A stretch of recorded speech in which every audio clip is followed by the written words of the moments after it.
You've probably seen this headline from the New York Times, and then headlines and videos like these. This is a list of just some of the words that are currently banned now. Here's the full story, a more nuanced one. The New York Times wrote this article to discuss the changes in language across federal government communications under the Trump administration. So all of these words are banned?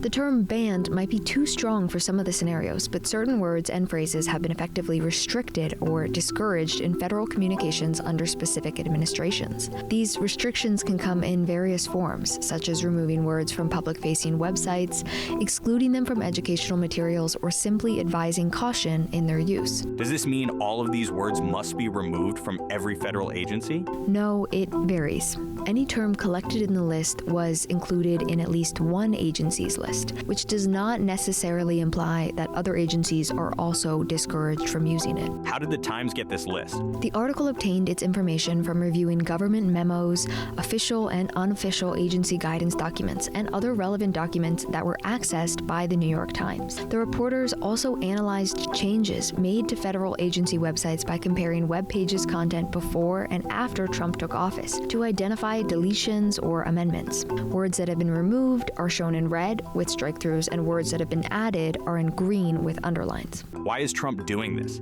The Times noted that these changes reflect the administration's priorities and have been linked to broader policies, particularly those opposing diversity, equity, and inclusion initiatives. Is Trump the first president to do this? Changing the language in official communications to reflect the policies and priorities of the current administration is a very common practice among U.S. presidents. Each administration may emphasize different terminology or concepts that align with its political and policy goals. This can involve altering how agencies communicate about issues like climate change, public health, and civil rights, among others.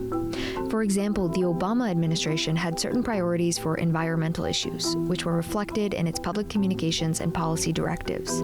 But rather than removing words, the Obama administration was more known for reintroducing and promoting terms like climate change and global warming into federal discourse, especially after such terms were less emphasized during the Bush administration.